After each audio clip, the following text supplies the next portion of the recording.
All right. Welcome. We should actually do an intro song. Because I think there's a little delay when we hit the start streaming button.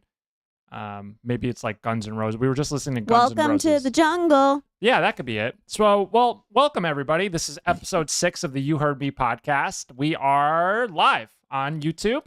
And this is my beautiful wife, Alyssa. My name is Nick. And we are Hope Gables Canine, a behavior modification dog training company in Fairfield County, Connecticut. So welcome. Thank you all for joining. This is, I can't believe we're 6 episodes in. It's flown by. What do you Yes, think? it has. Very quickly. How you feeling today? Feeling good. Feeling good? So Alyssa, for everybody that Tired. doesn't know, yeah, I was just gonna say, for everybody that doesn't know, Alyssa, Alyssa gets home at around like 7-ish, and so 7:30. we say, or whatever, and we say a few things, few words to each other, and this is, it's nice that we do this. We would talk to each other anyway, but we're this is kind of our check-in because we actually really haven't had a chance to say hello. So hello. Hello. All right, well, this is nice. How are you today? I'm doing good. Good. I have my vitamin water. I don't know if you've noticed, but I organized a lot of the wires. You can't see this at home, Oh, but very good. in the last couple episodes, I it see. was wires gazoo everywhere. So Mhm. getting organized. I'm not tripping over wires, and I have my vitamin water. Very good. You need Very to stay hydrated. Stay hydrated out there. It's I getting know. to be. I'm not staying hydrated because I'm drinking coffee. Okay. Well, enough of that. All right. Well, okay. Welcome. Let's get into it.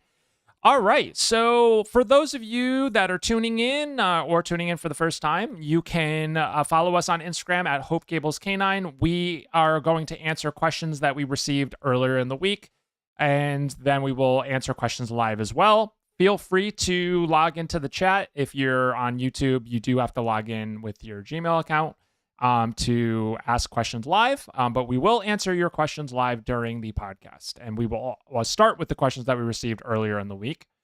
And we also, the reason why, if you're not following us on Instagram yet, I would, just because we do ask a lot of questions leading up to the Thursday podcast, because we want to hear from you and what you would like to hear about. And so we're very much trying to engage with our audience and making sure that this is as valuable of a podcast as it can be. And we also have fun, and we talk about all sorts of kooky things, and you get to learn about us and all that good stuff. Yeah. And if you're an existing client of ours, you've had the luxury of doing that already. But if you're from a land far away, this is an opportunity to learn what we're all about. And we're here to really help you and your dog. So people are tuning in, which is great. People are jumping onto the live. So let's get into it. So the lead-in topic. So we always do a lead-in topic before we start with questions, and we put up a poll on our Instagram. And so the lead-in topic was all about triggers, understanding triggers as it relates to dog training.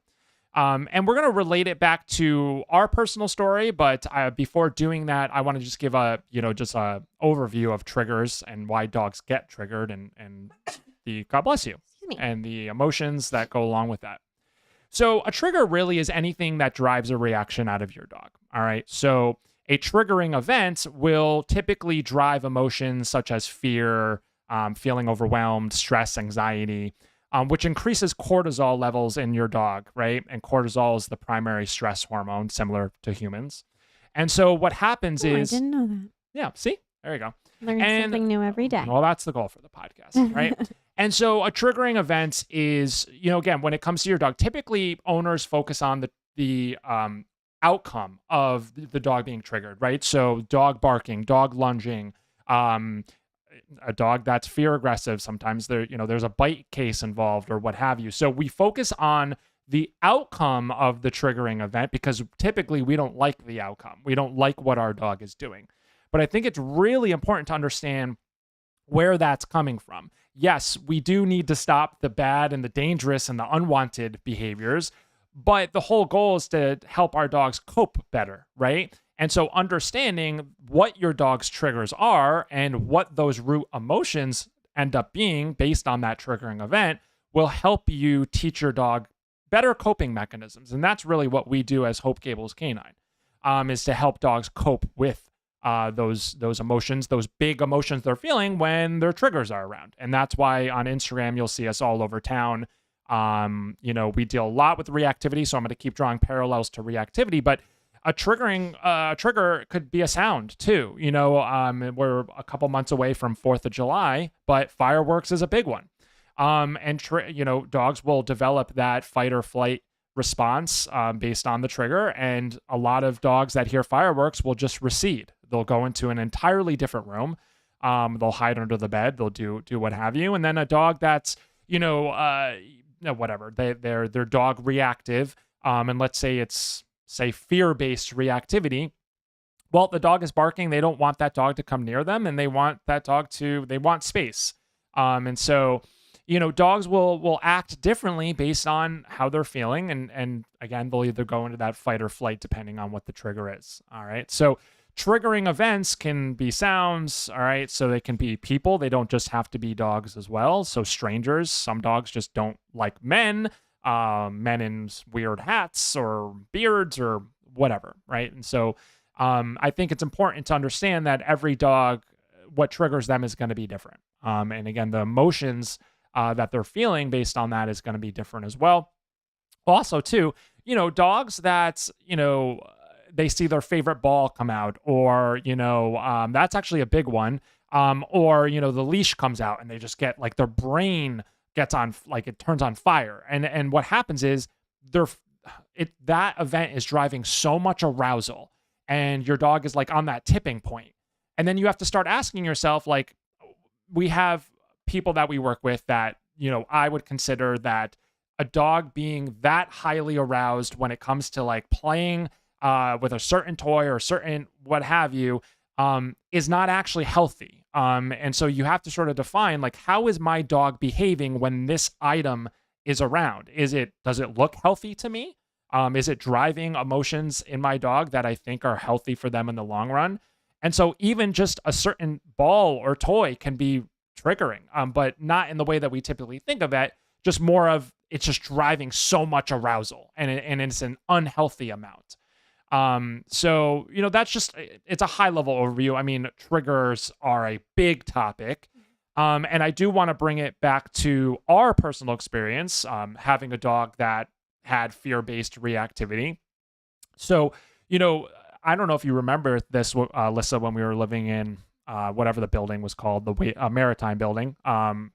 So when we were living in the Maritime building here in Norwalk, so there was the loudest elevator ding, which you could literally hear like down the hallway. And that was a triggering event for Layla. It was just the elevator that went ding, right? And she would start huffing. She would go huff, huff, huff, huff, right? And so that alone was enough to trigger Layla, right? And so understanding what are those sounds, what are those trigger points for my dog, will help you develop those coping mechanisms to help your dog get through that. And, the door, I want to say doorbell, but the elevator ding, that was the precursor to potentially a dog being on the other side of the elevator door. She associated the ding with a person or dog being on the other side for her to react to. And that was enough. It was only a few times for her, that door to open, and there would be a dog right in front.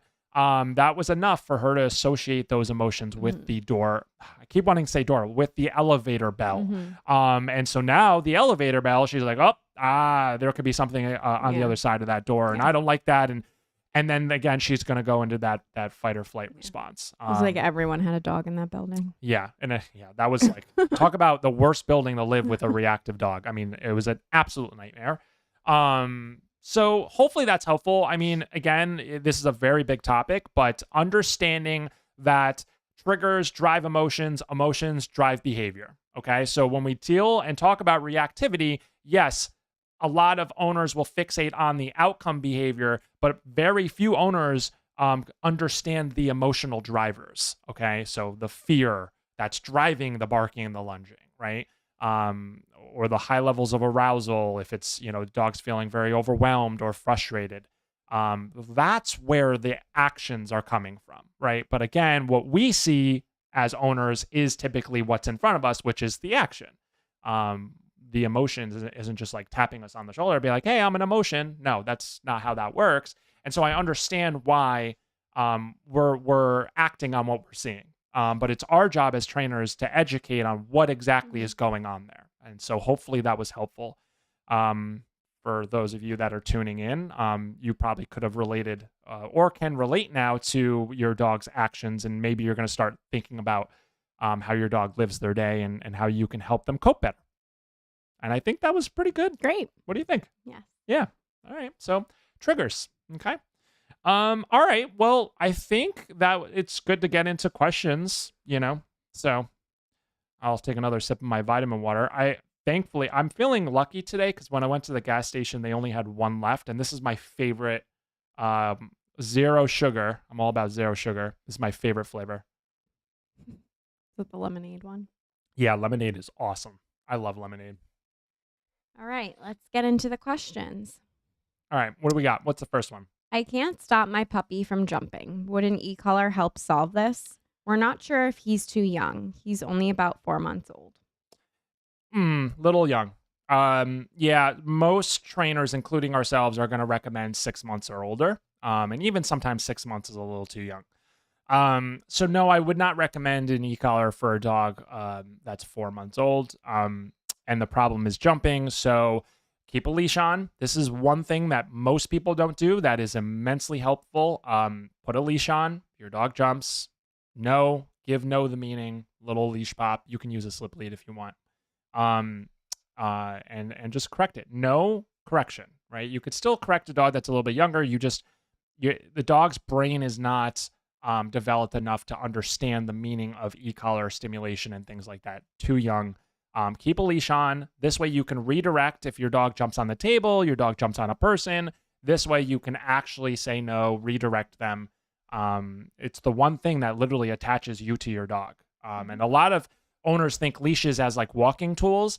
Very few owners think of leashes as actually communication and training tools. And that, the first few weeks of our program, that's all that's about. In fact, I'm doing an overview video tomorrow for our board and train on the phases to understand why we spend so much time on using the leash and leash communication. So that would be my recommendation for a dog that is that young.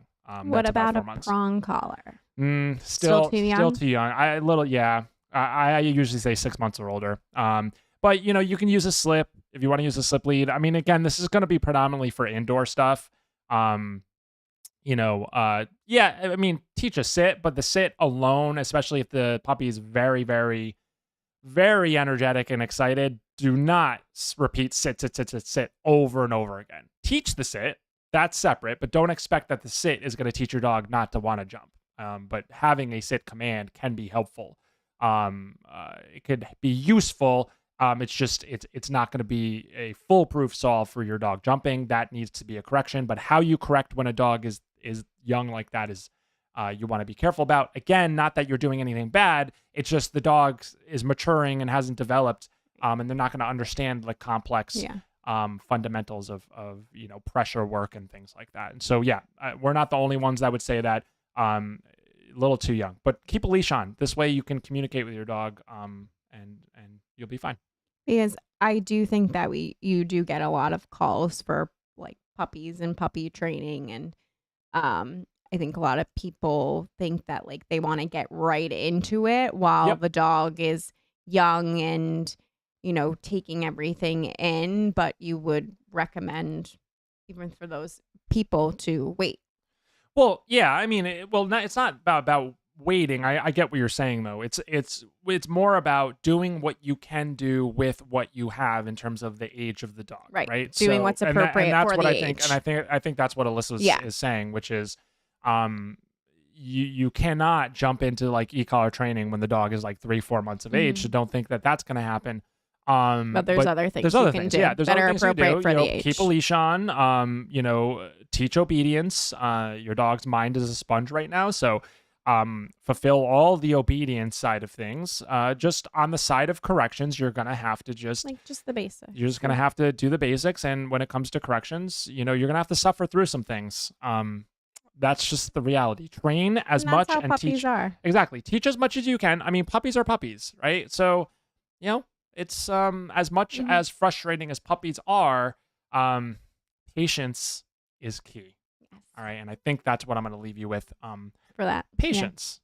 Patience. And they're puppies. Yeah. All right. Let them be puppies. Yeah. Not to the point where, like, obviously don't want to excuse bad behavior, but puppies are cute for a reason, and maybe that's not chewing holes in your sweater. Yeah. But you don't want to just sit there and just correct them every 2 seconds. Okay.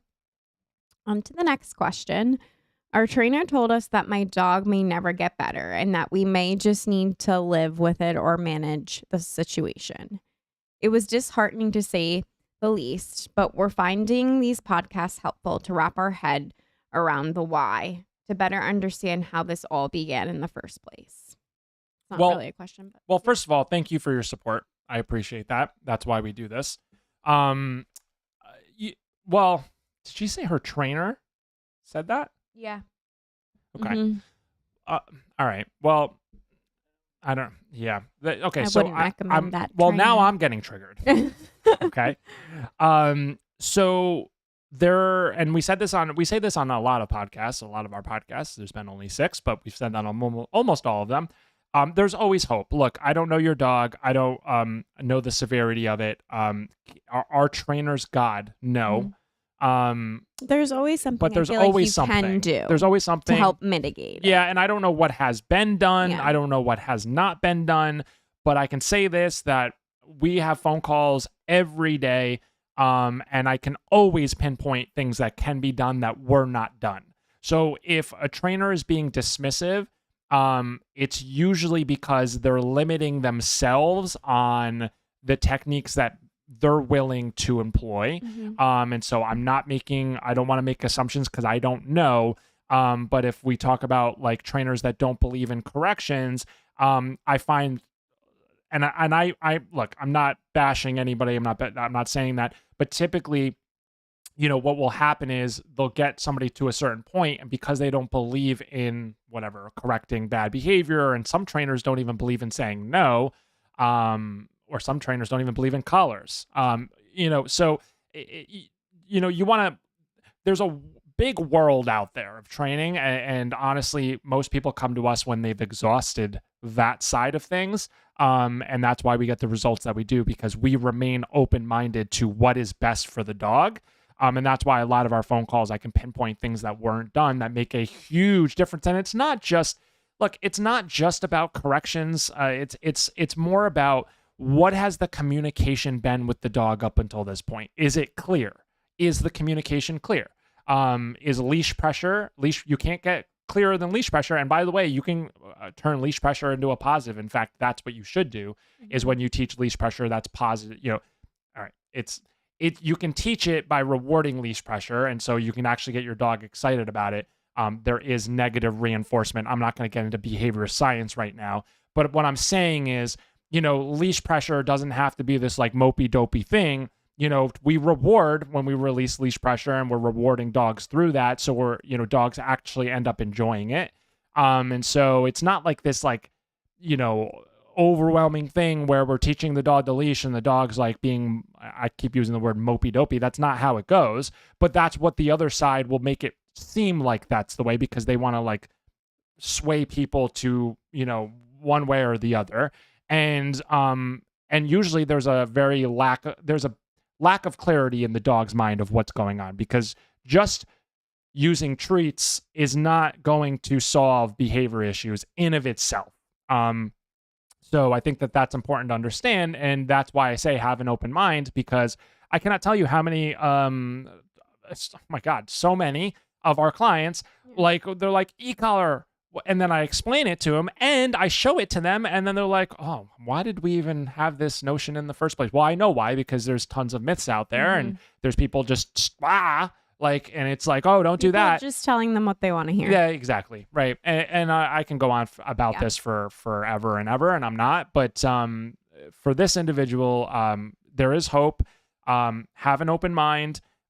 Likely the things that you've heard about certain collars and things like that, if you're not using them already, I bet you the things that you heard are not factual. All dogs leave our program e-collar trained, and none of them are leaving like, like all overwhelmed or the personality is changed or anything like that. So you have to obviously hire somebody that knows what they're doing.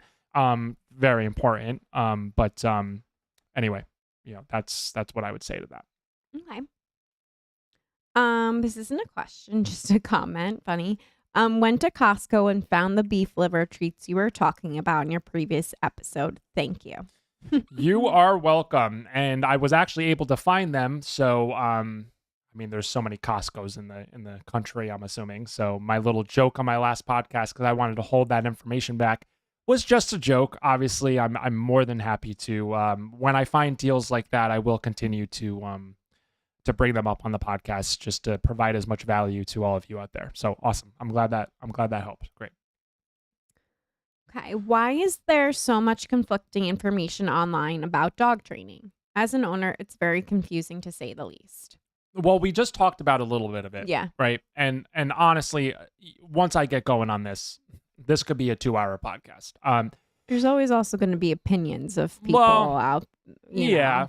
Yeah. Oh, look, I do say that the dog industry, and I promise for those of you that are tuning in for the first time, I don't have back problems. It's because Alyssa and I are sitting directly next to each other, and I need the microphone to be I'm speaking into it. So sometimes I'll turn like I have back problems. For those of you, I'm a little bit self-conscious about it. But I have back problems. So well, all right. Well, I turn. I'm it's all just like discombobulated. we might have to figure out a different setup here. I was thinking about doing over here. Yeah, I was thinking about doing you over there and me over here, so I didn't have to turn this way. But I mean, whatever. It is what it is. So anyway, going back to the question, repeat it for me one more time. Sorry.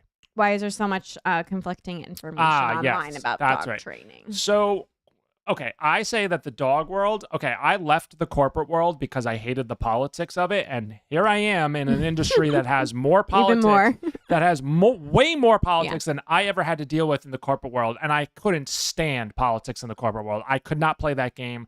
I could not wait to leave. And however, what I'm doing today is fulfilling, and that's why I'm able to stomach the politics. When I was in the corporate world, I was not fulfilled, and I was not able to stomach the politics. So I'll take this every day and twice on Sunday. The dog world has so many opinions. Friends, cousins, uncles, sisters, brothers, mothers, says this and that, and then it's a game of phone tag, and then this one did this, and then this person's a trainer, and oh my God, it's and everybody's got an opinion and everybody's an expert, and everybody's a keyboard warrior, and everybody has the best way, and everybody, what I a long time ago said, I'm just going to put my head down and I'm going to let our work speak for itself. And I continue to do that. And that's why when you scroll through our Instagram, I let our work speak for itself. You will not find me on forums or on TikTok little comment sections fighting with people. You're not. All right. So waste of energy. It's a waste of energy. And it's also a waste of energy as owners as well. Once you start feeding into it, you're going to get lost. And I will say this. If you have enough time to sit online and fight with people, I don't care, trainer, no trainer, it doesn't matter what industry, it doesn't matter what your background is. If you are sitting online and you have enough time to fight and battle things out with people, I'd love to steal some of that time. Yeah, I don't know how these trainers are able to just sit and fight with each other if they have successful businesses, because I certainly don't have the time. Not focusing on the right thing. They're not focusing on the right thing. So why is there conflicting information? Because everybody is just trying to one-up each other, and I think it's the worst part of the dog training world. I think it's awful, but it's not just dog training, it's everything.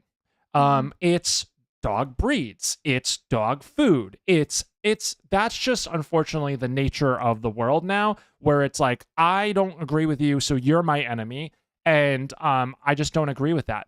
There are people that I don't agree with and I still get along with.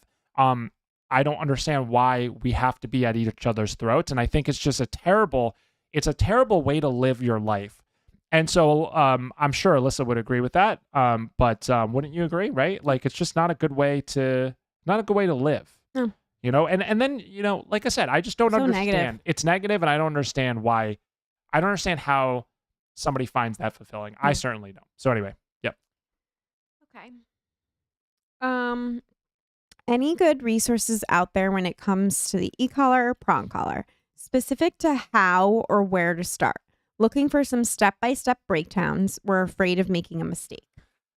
Yes. So Hope Gables Canine Online, it will be launching this summer, so I will be driving you there moving forward. However, I will give credit where credit is due, and I believe Tyler Muto's e-collar course, and I've said this before, is one of the best e-collar courses out there.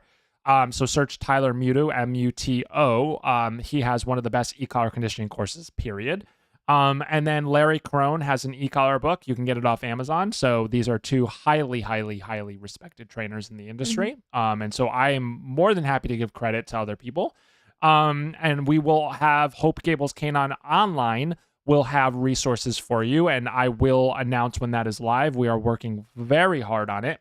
And we will have all sorts of courses on there. We will have behavioral courses, how to address your dog's reactivity, how to address your dog's resource guarding, how to teach the e-collar, how to fit collars. All of that will be part of Hope Gables Canine Online. And again, that's coming this summer.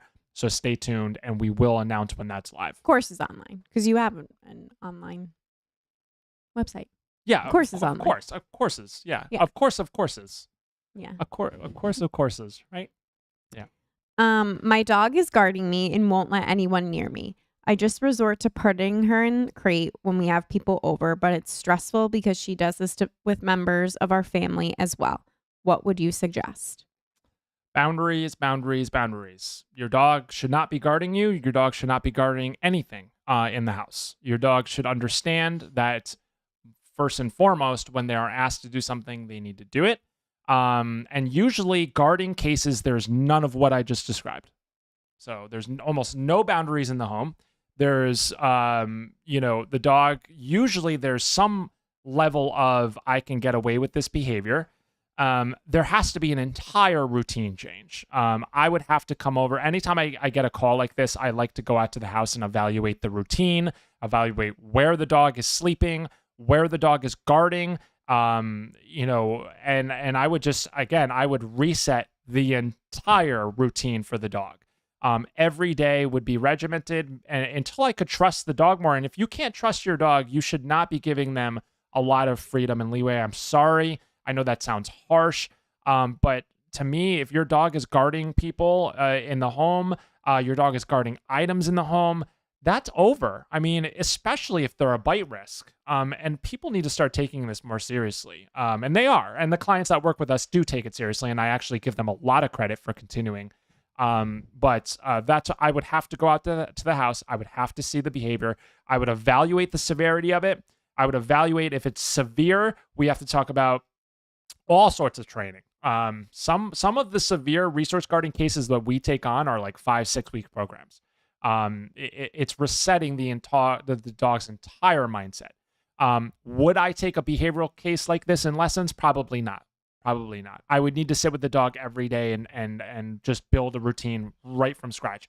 And that brings me sort of to my next point, which is some cases are just not good cases for private lessons. Right. They're just not. Like I said, dogs aren't God. Dog trainers aren't God. What we can do in a few hours time when you were like talking like a situation like this, versus a 6-week period, those are two different outcomes. Repetition. Yeah, you need tons, to be with them constantly. Tons of repetition. Yeah. I cannot emphasize enough how many reps it takes, not just even for a behavioral case, but just reliability, teaching an e-collar, teaching all of that. I mean, it's thousands and thousands of repetitions.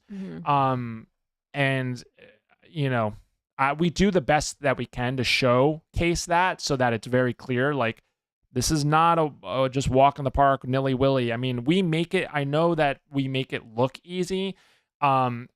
It's a lot of, it's repetition over and over again, every single day. And we've seen the light at the end of the tunnel. So we follow it. We're like, okay, we've done this so many times, but I can see how, an owner navigating this in lessons would be very taxing because they haven't seen the other side. So there's going to be a lot of questioning. Am I doing the right thing? When is this going to happen? When am I going to see the reliability? So I just don't put people in that position. And I recommend a board and train when I hear something like this. If it was that 14-week-old puppy question that we got in the beginning of the podcast, probably would do lessons. So it's a good, I'm constantly evaluating lessons, board and train, like what is the best for Your what the dog. person's describing. Situation. And yeah, exactly the situation. Yep.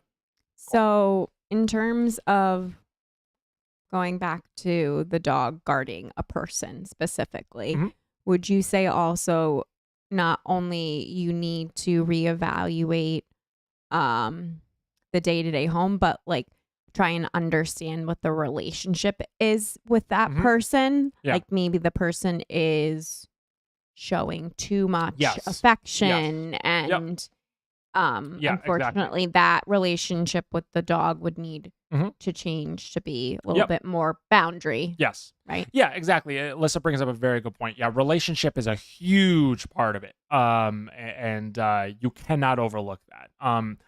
Yeah, you know what? It's a good point. I mean, usually dogs that are guarding owners, they experience an intense amount of FOMO when Mhm. that person's showing another person attention. Like I've had many calls where like the couple couldn't even hug each other. And like they're like, I can't even hug my significant other. So yeah, relationship is huge. And the dog needs to understand that, this is not like you cannot Your possession. yeah, exactly. It's not that way. But the owner, like to Alyssa's point, needs to understand also how are you living with the dog, Right. and are you reinforcing that mindset Right. by the things that you're doing? And I think Mhm. that was a very good point. Yeah, that was really good. Yep. Okay. I have a French bulldog, but I heard that a prong collar might cause breathing issues and is not the best fit. Are there any other options? He pulls so hard and is all over the place on our walks. All right, so this is another one of those things, and I will never forget. I think it was 2 or 3 years ago. I got this comment on our social media, and I was like, "What are you talking about?" So that would imply, and we were working with a French bulldog, and that would imply, right, that the prong collar is like doing this. It's not. The prong collar is doing like this. Okay, for those of you that can't see that are listening to the audio of this. A prong collar is not a choke chain. Okay, a choke chain, yes, does go all the way around the neck. It can be quite restrictive. The prong collar is just, again, the reason why there's those prongs there is to distribute the pressure evenly around the neck. You're not going to create breathing problems. Mhm. And this is coming from people that are against prong collars, and they're like, well, these types of breeds have breathing problems, and why are you using a prong collar? Because you're going to create worse breathing problems. You're not, because that would imply that the prong collar is restricting the breathing of the dog, and it's not. I wouldn't necessarily say use a choke chain on that type of breed, so no, I wouldn't do that. But a prong collar it's not restricting airflow. Okay, so you can certainly use a prong collar on a French bulldog. You can use a prong collar on a bulldog. We have, and it's been completely fine. Our clients have, it's been completely fine. So you got to be real careful about who you're taking information from. It is not creating or going to create anything harmful. Use a prong collar. Don't use another option. If your dog is really pulling you that hard, use a prong collar. Tell everybody else to piss off. That would be my advice. Respectfully. But the second time you have to say it, tell them to piss off. That's what I do. Okay. Last question. Your posts on reactivity have been helpful, and we've been following you for quite some time. What do you mean by correction timing? I feel like this is something we might be doing incorrectly and was hoping for some more guidance. All right, so correction timing. So this is really good. So correction timing, you have to, I think we've talked about this on prior podcasts, but I will reiterate. So correction timing, you do not want to correct in the middle of your dog's reaction. I'm not saying that this person's doing that, but when it comes to timing, you want to, they call it the loading phase. So when you see your dog start looking, some dogs you can't even let look at another dog because they're so quick to react. So correction timing is you want to pour water on the fuse before that you have that exactly. And the fixation will drive the explosion. So think of it as a fuse, right? The longer your dog stares, the shorter that fuse is getting. Your goal, built up. Yeah, and then your goal by correcting, whether you're using an e-collar, typically an e-collar is the most effective way to correct, right? Is you want to correct early so that what you're doing is your dog, once they start staring for a long amount of time, right? And again, every dog is different. So some dogs can't even look for like a second. Some dogs, it takes them a little bit longer. But your goal with the correction in terms of timing is to stop that fuse from getting any shorter, but you want to do it immediately. You don't want to let your dog just sit there and stare for like 10 seconds and just like do this as the dog's walking by, right? No, it's if I think that there is a chance that you're going to fixate and react, I'm going to correct. And I'm not going to wait. And I think that's the biggest, that's what people do is they'll wait and they'll see what their dog is going to do. And do not do that, because if you know the outcome, if you know the likely outcome of that, and if you've seen it over and over and over and over again, why are you waiting? Correct? Be done with it, because I can promise you your dog is thinking about what they're doing before they even do it. So knowing those signs leading up to a reaction, huffing, whatever your dog is doing, hackles up, all right, that should be a red flag. So those corrections need to be happening quickly to snap your dog out of it. If you let those things go for too long, you're going to get an explosion. And the biggest mistake is correcting the reactivity or the explosion. So another metaphor I give is think of a Pepsi bottle. A dog staring or fixing on another dog. Think of shaking up a Pepsi bottle. Once the Pepsi comes out of the bottle, are you going to be able to pick up all the Pepsi and put it back in the bottle again? No. So no training tools, e-collar, whatever. You might as well just try again for the next time. And so correction timing is really, really important when it comes to reactivity. You want to make sure your timing is, some dogs, you have to be real surgical. Like some dogs, the second they even make eye contact, you need to correct them. Some dogs, you have a little bit more leeway, and then we get into things like thresholds. What's the dog's threshold? Is it 50 feet? Is it 100 feet? Is it 500 feet? And that will dictate how quickly you would need to deliver a correction. So yeah, that's correction timing in a nutshell. Be early and stop it before it even happens. So that's what I would recommend in that case. And hopefully that's helpful. We will have videos on this. I know so many people struggle with reactivity, and I know there's so much bad information out there about reactivity, and we had to go through it all with Layla, and I cannot, I remember that I had like one of those Kong peanut butter. Remember we have those Kong peanut butter tubes? Yeah. And we would like sit outside the apartment building or outside a vet's office, and like every time she'd look over, we give her a little peanut butter. Obviously it didn't work. Okay. Yeah. So that's why we're sitting here. So just yeah. And she was even very food motivated too, and it's still really super. I mean, talk about super. One of the most food motivated dogs. She'll continue to eat. Yeah, she's super food motivated, and that should be a lesson that you cannot. Everybody gets what I'm trying to get to here. So that's correction timing in a nutshell. Yep. Okay, that was the last question. All right, well, that's great. I mean, I think these were good. This was good. Yeah, these were good. I'm feeling good. I had my vitamin water today. I was prepared. I feel more organized. That's the thing about organization. I organized all these cords down here. I'm feeling more at peace. Organization. And Alyssa is key to life. Alyssa loves. I love organizing. She loves it. And she's rub off on me on this because I was pretty organized prior to Alyssa, but it really just affects your entire soul when you're unorganized. Yes. And I feel like this podcast went very smoothly because of all this pre-organization I did. Yes. And it really does pay off. And when you let things just like compound, oh man, it makes things worse. It makes things worse. Yeah. And so, you influence me very positively, which I love. Great. So, well, thank you everybody out there for tuning in. Episode 6. Next week will be episode 7, coming to you live on YouTube every Thursday, 8 p.m. Submit your questions earlier in the week. We will answer those. Thanks so much, and we'll see you next week. Thank you.